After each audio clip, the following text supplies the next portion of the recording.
ಎಲ್ಲ ಶ್ರೀಗಳವರ ಆರೈಕೆ ಆಶೀರ್ವಾದ ನಿಮ್ಮ ಮೇಲೆ ಇರಲಿ ಅಂತ ಬಯಸಿ ವಿಶೇಷವಾಗಿ ಉಜ್ಜಯಿನಿಯವರು ಬಂದಿದ್ದಾರೆ.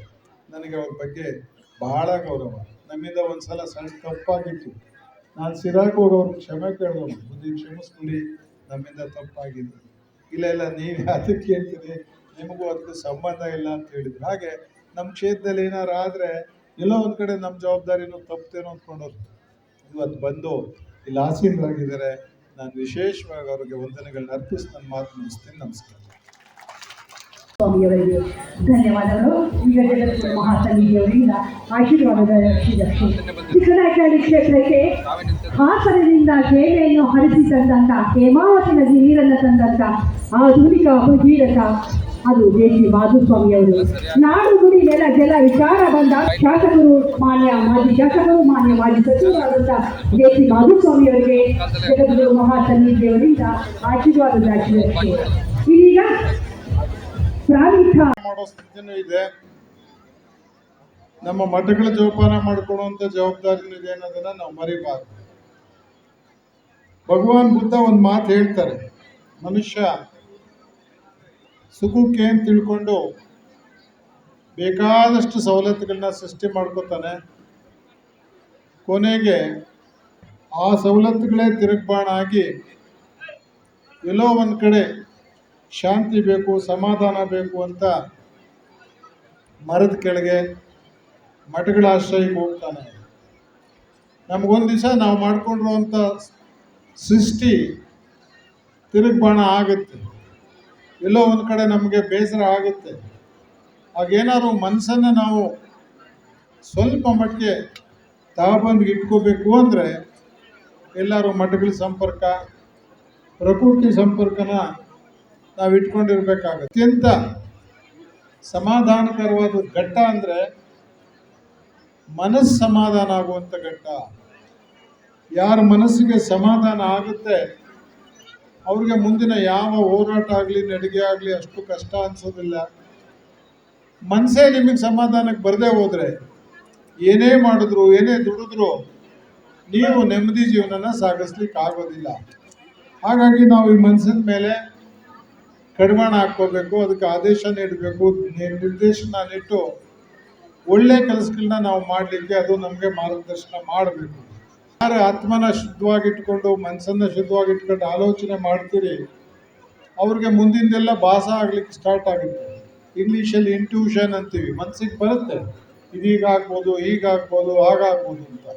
ಅನೇಕ ಸ್ವಾಮಿಗಳು ಆ ಹತೋಟಿ ಇಟ್ಕೊಂಡವರು ಇಂಥ ದಿವಸ ಮಳೆ ಬರುತ್ತೆ, ಇಂಥ ದಿವಸ ಬರಲ್ಲ, ಈ ವರ್ಷ ಮಳೆ ಬರಲ್ಲ ಅಂತ ಹೇಳ್ಬಿಟ್ಟು ದೊಡ್ಡ ಪವಾಡಗಳು ನಡೆಸಿರುವಂತ ಅನಿಸ್ಕೊಂಡ್ಬಿಟ್ಟಿದ್ದಾರೆ.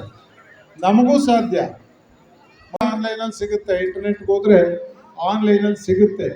ಆದರೂ ನಾನು ಬರಿತೀನಿ, ಯಾಕಂದ್ರೆ ನಿಮ್ಮ ಶ್ರಮ ಕಡಿಮೆ ಆಗಲಿ, ನನ್ನ ಪುಸ್ತಕ ಓದಲಿ ಅಂತ ಬರಿತೀನಿ ಅಂತ. ನಿಮ್ಮ ಶ್ರಮ ಕಡಿಮೆ ಆಗಲಿ ಅಂತ ನಾನು ಬರಿತೀನಿ ಅಂತ. ನಿಮ್ಮ ಶ್ರಮ ಕಡಿಮೆ ಆಗಲಿ ಅಂತ ಸ್ವಾಮಿಗಳ ಭಾಷಣ, ನಿಮ್ಮ ಶ್ರಮ ಕಡಿಮೆ ಆಗಲಿ ಅಂತ ಇಲ್ಲಿ ಗಣ್ಯರ ಭಾಷಣ. ನಿಮ್ಮ ಶ್ರಮನೇ ನಾನು ಸ್ವಲ್ಪ ಸ್ವಲ್ಪ ಸ್ವಲ್ಪ ಕಡಿಮೆ ಮಾಡಲಿಕ್ಕೆ ಏನು ಜನ ಸಹಕಾರ ಮಾಡ್ತಾರೆ, ಆ ಶ್ರಮನ ಒಳ್ಳೆಯದಕ್ಕೆ ಬಯಸ್ಕೋಬೇಕು, ಒಳ್ಳೆಯದಕ್ಕೆ ಬಳಸ್ಕೋಬೇಕು. ನಮ್ಮಲ್ಲಿ ಕರ್ಮ ಸಿದ್ಧಾಂತ, ಧರ್ಮ ಸಿದ್ಧಾಂತಕ್ಕೆ ವೀರಶೈವ ಧರ್ಮದಲ್ಲಿ ವ್ಯತ್ಯಾಸನೇ ಇಲ್ಲ. ಕಾಯಕನೇ ಕೈಲಾಸ, ಕರ್ಮನೇ ಶ್ರೇಷ್ಠ ಅಂದರು. ನಮ್ಮ ಕೆಲಸನ, ನಮ್ಮ ಕಾಯಕನ ನಿಷ್ಠೆಯಿಂದ ಮಾಡಿದ್ರೆ, ಸ್ವಾಮಿ ನಿಷ್ಠೆ ವ್ಯಕ್ತ ಮಾಡ್ಕೊಂಡು ಮಾಡಿದ್ರೆ ಅದೇ ಸ್ವರ್ಗ. ಅದನ್ನು ಬಿಟ್ಟು ಏನು ಉಳಿದಿಲ್ಲ. ಬೇರೆ ಧರ್ಮಗಳು ಹೇಳ್ದಂಗೆ ಧರ್ಮ ಸಿದ್ಧಾಂತ ಹೇಳ್ಕೊಂಡು ಹೋಗೋದು ವೀರಶೈವ ಧರ್ಮ ಅಲ್ಲ. ಧರ್ಮ ಸಿದ್ಧಾಂತದ ಜೊತೆಗೇನೆ ಧರ್ಮನ ನೀವು ಪ್ರಾಪ್ತಿ ಮಾಡ್ಕೋಬೇಕಾದಂಥ ಒಂದು ಪುಣ್ಯ, ಒಂದು ಸುಸಂಸ್ಕೃತ ಧಾರ್ಮಿಕ ಸಮಾಜದಲ್ಲಿ ನಾವೆಲ್ಲ ಇವತ್ತು ಜನಿಸಿದ್ದೀವಿ ಅಂದರೆ ಅದಕ್ಕಿಂತ ಶ್ರೇಷ್ಠ ಇಲ್ಲ. ಆದರೆ ಆ ಪರಂಪರೆನ ಉಳಿಸ್ಕೊಂಡು ಹೋಗ್ಬೇಕು. ಆ ಪರಂಪರೆನ ಯಾರು ದಾರ್ಶನಿಕರು, ಬಹುಶಃ ವಾಗೀಶಯ್ಯನವರು ಹೇಳ್ತಿದ್ರು, ಯಾವ ಸಂಪನ್ಮೂಲ ಈ ಮಠಕ್ಕೆ ಇಲ್ಲ, ಈ ಮಠಕ್ಕಂಥ ವರಮಾನ ಇರುವಂಥ ಸ್ಥಿತಿ ಇರಲಿಲ್ಲ, ಭಕ್ತರನ್ನೇ ನೆಚ್ಕೊಂಡು ಭಕ್ತರಿಂದಲೇ ಈ ಮಠನ ಇಷ್ಟು ಸ್ಥಿತಿಗೆ ತಂದಿದ್ದೇವೆ, ಭಕ್ತರೇ ನಮಗೆ ಆಸ್ತಿ ಅಂತೇಳಿ. ನಮಗೂ ಅಷ್ಟೇ, ನಾವೆಲ್ಲ ಏನು ಆರಂಭದಲ್ಲೇ ಬಹಳ ಸಂಪನ್ಮೂಲದಿಂದ ಬಂದವರಲ್ಲ. ಅನೇಕ ತುಮುಲುಗಳನ್ನ, ಅನೇಕ ಕ್ಲಿಷ್ಟ ಪರಿಸ್ಥಿತಿಗಳನ್ನ ಫೇಸ್ ಮಾಡ್ತಾ ಮಾಡ್ತಾ ಮಾಡ್ತಾ ಇವತ್ತು ಈ ಸ್ಥಿತಿಗೆ ಬಂದು ನಿಂತಿದ್ದೀವಿ. ಹುಟ್ಟು ಆಕಸ್ಮಿಕ, ಅಕಸ್ಮಾತ್ ಹುಟ್ಬಿಟ್ಟಿದ್ದೀವಿ. ಬದುಕೋದನ್ನು ನಮ್ಮ ಕೈಲಿ ಇಟ್ಕೋಬೇಕಾಗತ್ತೆ. ಆಚಾರವೇ ಸ್ವರ್ಗ, ಅನಾಚಾರವೇ ನರಕ ಅಂತ ಹೇಳೋದು ಅದಕ್ಕೆ ಶರಣ ಧರ್ಮ. ಆಚಾರವಂತರಾಗಬೇಕು. ನಮ್ಮ ಕೈಲಿ ಏನಾದರೂ ಒಳ್ಳೇದಾದರೆ ನಾವು ಮಾಡಬೇಕು. ನಮ್ಮ ಕೈಲಿ ಒಳ್ಳೇದು ಮಾಡಲಿಕ್ಕೆ ಆಗಲ್ಲ ಅಂದರೆ ಭಗವಂತ ನನ್ನಿಂದ ಏನು ಕೆಟ್ಟದ್ದು ಮಾಡಿಸ್ಬೇಡಪ್ಪ ಅಂತೇಳಿ ಭಗವಂತನಲ್ಲಿ ಒಂದು ಸಣ್ಣ ಪ್ರಾರ್ಥನೆ ಮಾಡ್ಕೊಳ್ಳೋ ಸ್ಥಿತಿಗೆ ನಾವು ಹೋಗ್ಬೇಕಾಗುತ್ತೆ. ನಾವೇನಾದ್ರು ಇಂಥ ಕಡೆ ಸೇರೋದಾಗೆ ಸ್ವಲ್ಪ ಅನ್ನದಾಸೋಹನೇ ಶ್ರೇಷ್ಠ ಅಲ್ಲ, ಜ್ಞಾನ ದಾಸೋಹ ಕೂಡ ಶ್ರೇಷ್ಠ ಅಂತ ಭಾವಿಸ್ಕೊಂಡು ಸೇರಬೇಕಾಗುತ್ತೆ. ಎಷ್ಟೋ ಜನ ಅನುಭವಿಗಳು ಇವತ್ತು ನಿಮ್ಮ ಮುಂದೆ ನಿಂತ್ಕೊಂಡು ಮಾತಾಡ್ತಾರೆ. ಅದನ್ನೆಲ್ಲ ಅರ್ಥ ಮಾಡ್ಕೊಂಡ್ರೆ ನೀವು ಅಷ್ಟು ಅನುಭವಿಸ್ಕೊಳೋದು, ಅಷ್ಟು ಪುಸ್ತಕ ಓದೋದು, ಅಷ್ಟೊಂದು ಕಾಲ ಹರಣ ಆಗೋದನ್ನು ತಪ್ಪಿಸ್ಕೊಳ್ಳಿಕ್ಕಾಗುತ್ತೆ. ತೇಜಸ್ವಿ ಅವರೊಂದು ಮಾತು, ಪೂರ್ಣಚಂದ್ರ ತೇಜಸ್ವಿ ಅವರು ಪುಸ್ತಕ ಬರೆಯೋ ಕಡೆ ಒಂದು ಮುನ್ನುಡಿ ಬರೀತಾರೆ. ನಾನೇನು ಬರಿತಾ ಇದ್ದೀನಿ ಇದು ಹೊಸದು ಅಂತ ಅವ್ರು ಹೇಳ್ತಾ ಇದ್ರು ಕೃಷ್ಣೇಗೌಡರು. ಇಲ್ಲಿರೋರೆಲ್ಲ ದೇವರಾಗ್ಬೋದು, ಇಲ್ಲಿರೋರೆಲ್ಲ ಮನಸ್ಸಿದ್ರಾಗಬೇಕು, ಇಲ್ಲಿರೋರಿಗೆಲ್ಲ ಭಾವನೆ ಮೊದಲೇ ಅರ್ಥ ಆಗಬೇಕು. ನಾನು ಯಾರಿಗೋಸ್ಕರ ಜೀವನ ಮಾಡ್ತಿದ್ದೀನಿ, ಪರೋಪಕಾರಾರ್ಥಂ ಇದಂ ಶರೀರಂ ಅಂತ. ಬೇರೆಯವ್ರಿಗೂ ಉಪಕಾರ ಮಾಡಲಿಕ್ಕೆ ದೇವರು ಈ ಶರೀರನ ಸೃಷ್ಟಿ ಮಾಡಿದಾನೆ ಅಂತ ಮೊದಲು ನಾವು ತಿಳ್ಕೋಬೇಕು. ಮತ್ತು ನಾವು ಯಾರಿಗಿಂತ ದೊಡ್ಡವರಲ್ಲ ಚಿಕ್ಕವರಲ್ಲ ಅಂತ ತಾನು ತನ್ನದು ತನ್ನವರೆನ್ನದ ಜ್ಞಾನ ನಿಧಿಗೆ ಶರಣು ಅಂತ. ನಾನು ನಂದು ನಮ್ಮವರು ಅಂತ ಅಂದೆ ಎಲ್ಲರಿಗೂ ನಾನು ನನಗೆಲ್ಲರೂ ಅನ್ನೋ ಜ್ಞಾನ ನಿಧಿಗೆ ಶರಣು ಅಂತ ತಿಳ್ಕೊಂಡು ನಾವು ಜೀವನ ಸಾಗಿಸ್ಬಿಟ್ರೆ ಬಹುಶಃ ಈ ಧರ್ಮ ಜಿಜ್ಞಾಸಿಗಳು ಅಷ್ಟೊಂದು ನಮ್ಮನ್ನು ಭಾವಿಸಲ್ಲ. ಭಾವೈಕ್ಯತೆ ಅಂದ್ರೇನು? ಒಬ್ಬರನ್ನೊಬ್ರು ಅರ್ಥ ಮಾಡ್ಕೊಳೋದು, ಒಬ್ಬರ ಜೊತೆ ಒಬ್ಬರು ಚೆನ್ನಾಗಿ ಬದುಕೋದು, ಒಬ್ಬರ ಬದುಕಿಗೆ ಇನ್ನೊಬ್ಬರು ಆಸರೆಯಾಗಿ ನಿಲ್ಲೋದು, ಅವರ ಕಷ್ಟ ನನ್ನ ಕಷ್ಟ ಅಂತ ಭಾವಿಸೋದು, ನಮ್ಮ ಖುಷಿನಲ್ಲಿ ಅವ್ರ ಖುಷಿಗೂ ಸ್ವಲ್ಪ ಭಾಗ ಕೊಡ್ತೀವಿ ಅಂತ ತಿಳ್ಕೊಂಡು ಜೀವನ ಮಾಡಿದ್ರೆ ಅದನ್ನೇ ಭಾವೈಕ್ಯತೆ ಅಂತೇಳಿ ನಾವು ಕರೆಯೋದು. ಭಾವೈಕ್ಯತೆ ಅಂತ ಪದನ, ಕ್ಲಿಷ್ಟವಾದ ಪದನ ಬಳಸ್ಬಿಟ್ರೆ ಆಗೋಲ್ಲ. ಬದುಕನ್ನು ಹಾಗೇನಾದ್ರು ಮಾಡಿ ನಾವು ರೂಢಿಸ್ಕೋಬೇಕಾಗುತ್ತೆ. ಆ ಕಡೆ ಮೊದಲನೇ ಹೆಜ್ಜೆ ಅಂದರೆ ಆಲೋಚನೆ. ಯಾರು ಮೊದಲನೇ ಹೆಜ್ಜೆ ಇಡ್ತೀರಿ, ಆಲೋಚನೆ ಮಾಡಿ ಇಡ್ತೀರಿ, ಆ ದಿಕ್ಕಲ್ಲಿ ನಡಿಗೆ ನಡ್ಕೊಂಡು ಹೋಗ್ಲಿಕ್ಕೆ ಆಗುತ್ತೆ. ಯಾವುದೇ ನಡಿಗೆ, ಎಷ್ಟೇ ದೂರದ ನಡಿಗೆ ಮನಸ್ಸಿನ ಮೊದಲನೇ ಹೆಜ್ಜೆಯಿಂದ ಆರಂಭ ಆಗುತ್ತೆ ಅಂತ ಹೇಳಿ ಆ ಒಳ್ಳೇದಾಗ್ಲಿ ಅಂತ ಕರ್ಪೂರ ಉರಿದಂಗೆ, ಊದುಬತ್ತಿ ಉರಿದಂಗೆ ಅವ್ರ ಜೀವನ ಎಲ್ಲ ಸುಟ್ಕೊಂಡು ನಿಮಗೆ ಸುವಾಸನೆ ಕೊಟ್ಟವ್ರು. ಅವ್ರು ಯಾತಕ್ಕೆ ಸುಟ್ಕೊಂಡ್ರು ಅಂದರೆ ಅವ್ರಿಗೇನು ಖುಷಿ ಕೊಡಲಿಲ್ಲ. ಅದು ಮೈ ಸುಟ್ಕೊಳೋದು ಖುಷಿ ಕೊಡಲ್ಲ ಯಾರಿಗೂ. ಆದರೂ ನನ್ನಿಂದ ಪ್ರಪಂಚಕ್ಕೆ ಒಳ್ಳೇದಾಗಲಿ, ಜನಕ್ಕೆ ಏನಾದರೂ ಒಳ್ಳೇದು ಸಿಕ್ಕಲಿ, ಸುವಾಸನೆ ಸಿಕ್ಕಲಿ ಅಂತೇಳಿ ಸುಟ್ಕೊಂಡು ಹೋಗಿದ್ದಾರೆ. ಅವರ ತ್ಯಾಗನ, ಅವರ ಬಲಿದಾನನ ಅರ್ಥ ಮಾಡಿಕೊಂಡು ನಾವು ಸಮಾಜ ಕೊಟ್ಟ ಕಡೆ ಕೆಲಸ ಮಾಡಬೇಕು. ಭಾಳ ಮಾಡಬೇಕಾಗಿಲ್ಲ. ತನ್ನಂತೆ ಪರರನ್ನೇ ದೊಡೆ ಕೈಲಾಸ ಭಿನ್ನಾಣ ಹಾಕು ಅಂತ.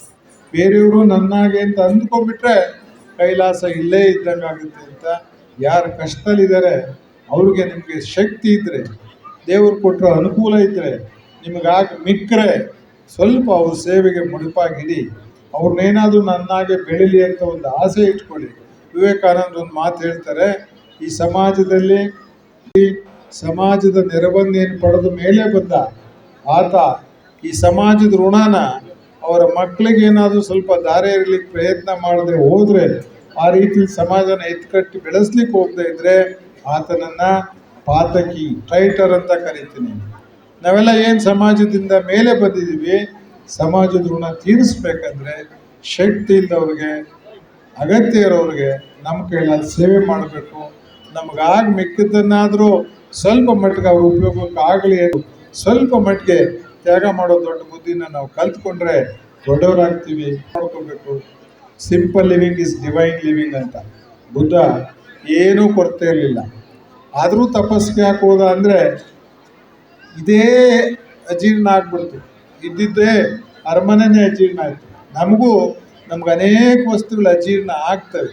ಅದರಿಂದ ಸರಳವಾಗಿ ಬದುಕೋದನ್ನು, ಬೇರೆಯವರು ಚೆನ್ನಾಗಿ ಬದುಕಲಿ ಅಂತ ಅಪೇಕ್ಷೆ ಪಡೋದನ್ನು ನಾವು ಕಲ್ತ್ಕೊಂಡ್ಬಿಟ್ರೆ ಧಾರ್ಮಿಕ ಕಾರ್ಯಕ್ರಮಗಳು ಯಶಸ್ವಿ ಆಗ್ತವೆ. ಇಂಗ್ಲೀಷಲ್ಲಿ ಒಂದು ಗಾದೆ ಇದೆ, give me that man who is not a fashion slave ಅಂತ. ಫ್ಯಾಷನ್ಗೆ ಗುಲಾಮರಲ್ದನ್ನ ಒಬ್ಬರು ತೋರಿಸ್ತೀರೇನಪ್ಪ ಅಂತ. ಫ್ಯಾಷನ್ ಶ್ರೇಷ್ಠ ಅಲ್ಲ, ಬದುಕು ಶ್ರೇಷ್ಠ. ಬದುಕಿನ ಕಡೆ ಹೆಚ್ಚು ಒತ್ತು ಕೊಡಿ ಅಂತ ಕೇಳ್ತಾ ಈ ಮಠ ಭಾಳ ಕಷ್ಟದಿಂದ ಇಲ್ಲಿವರೆಗೆ ಬಂದಿದೆ. ಶ್ರೇಷ್ಠ ಕೆಲಸನ ಮಠಗಳು ಮಾಡಬೇಕು ಅಂತ ಹೇಳಿ ನಾನು ಅಂದ್ಕೊಂಡಿಲ್ಲ. ಮಠಗಳು ಭಕ್ತರ ಮನಸ್ಸು ಕಟ್ಟೋ ಕೆಲಸ ಕೂಡ ಮಾಡಬೇಕು. ಮಠ ಕಟ್ಟೋದೇ ಶ್ರೇಷ್ಠ. ನಮ್ಮ ವಾಗೀಶನವ್ರು ಹೇಳ್ತಿದ್ರಲ್ಲ, ಸಂಕಲ್ಪ ಮಾಡಿದೆ, ಅದು ಕಡಿದೆ, ಇದು ಕಡಿದೆ, ಇದು ಕಡಿದೆ ಅಂತ. ಸ್ವಲ್ಪ ಅಲ್ಲಿಂದ ಆಚೆಗೆ ಬರಬೇಕು. ಅದು ಸನ್ಯಾಸ ಜೀವನ ಅಲ್ಲ, ಅದೆಲ್ಲ ಬದುಕು, ಅದೆಲ್ಲ ಸ್ವಾಮಿಗಳು ಮಾಡಬೇಕಾಗಿರೋ, ಮಠಗಳು ಮಾಡಬೇಕಾಗಿರೋ ಕೆಲಸ ಭಕ್ತರನ್ನ ಬೆಳೆಸ್ಬೇಕು, ಭಕ್ತಿ ಬೆಳೆಸ್ಬೇಕು. ನಮಗೇನಾದ್ರು ಕಾಯಕದಲ್ಲಿ ಕೆಲಸ ಮಾಡೋ ತಲ್ಲೀನತೆ ಬರುವಂಥ ಸ್ಥಿತಿನ ನಿರ್ಮಾಣ ಮಾಡಬೇಕು. ಪೂಜ್ಯರು ನಡೆದಾಡೋ ದೇವರು ಅಂತೇಳಿ ಸಿದ್ಧಗಂಗಾ ಸ್ವಾಮಿಗಳನ್ನ ಯಾಕೆ ಕೇಳಿದ್ರೆ ಅವ್ರೇನು ಮಠ ಬದಲಾಯಿಸ್ಲಿಲ್ಲ, ಹಳೆಯ ಮಠದಲ್ಲೇ ಕೂತ್ಕೊಂಡು ಜೀವಮಾನ ಪೂರ ಅಲ್ಲೇ ಕಳೆದ್ರು. ಆದರೆ ಸಿದ್ಧಗಂಗಾ ಸ್ವಾಮಿಗಳನ್ನ ಯಾಕೆ ಹೊಗಳ್ತೀವಿ? ಬೆಳೆಸಿದ್ರು, ಸಾವಿರಾರು ಮಕ್ಕಳಿಗೆ ಅನ್ನ ಕೊಟ್ಟರು, ಸಾವಿರಾರು ಜನನ ವಿದ್ಯಾವಂತನ ಮಾಡಿರು, ಸಾವಿರಾರು ಜನ ಅವರ ಕಾಲ ಮೇಲೆ ನಿಂತ್ಕೊಂಡು ಇವತ್ತು ನಾನು ಸಿದ್ಧಗಂಗಾ ಮಠದಿಂದ ಮೇಲೆ ಬಂದೆ ಅಂತ ಹೇಳುವಂಥ ಸ್ಥಿತಿನ ತಂದರು. ಅದು ಶ್ರೇಷ್ಠ, ಅದು ಮಠಗಳ ಕೆಲಸ. ಆ ಕೆಲಸ ಮಾಡೋ ಕಡೆ ಕೂಡ ಕೊಪ್ಪೂರು ಮಠ ಹೆಚ್ಚು ಒತ್ತು ಕೊಡಬೇಕು ಅಂತ ಹೇಳ್ತಾ, ಕಟ್ಟಿ ಸಮಾಧಿನಾರ ಕಟ್ಟಿ, ನೀವು ತೇರಾರ ಕಟ್ಟಿ, ಮತ್ತೊಂದಾರ ಕಟ್ಟಿ, ಭಕ್ತರು ಸ್ವಲ್ಪ ಚೆನ್ನಾಗಿ ಅವರು ಸ್ವಲ್ಪ ಮನೆಗಿನೇ ಚೆನ್ನಾಗಿ ಕಟ್ಕೊಂಡು ಬದುಕಂಗೆ ಅವ್ರಿಗೂ ಸ್ವಲ್ಪ ಒಳ್ಳೇದಾಗೋ ಸ್ಥಿತಿನಲ್ಲಿ ಆಶೀರ್ವಚನ ಕೊಟ್ಕೊಂಡು ಹೋಗೋ ಕೆಲಸ ಕೊಪ್ಪೂರು ಮಠ ಮಾಡಬೇಕು. ಅವರೇ ನಮಗೆ ಭಕ್ತರವರೇ ನಮ್ಮ ಮಠ ಹಂಗೆ ಮಾಡಿ ಹಿಂಗೆ ಮಾಡಿ ಇದೇ ಕೊನೆವರೆಗೆ ಹೋಗಬಾರ್ದು. ನನಗೊಂದ್ಸಲ ಸಿದ್ಧಗಂಗಾ ಸ್ವಾಮಿಗಳನ್ನ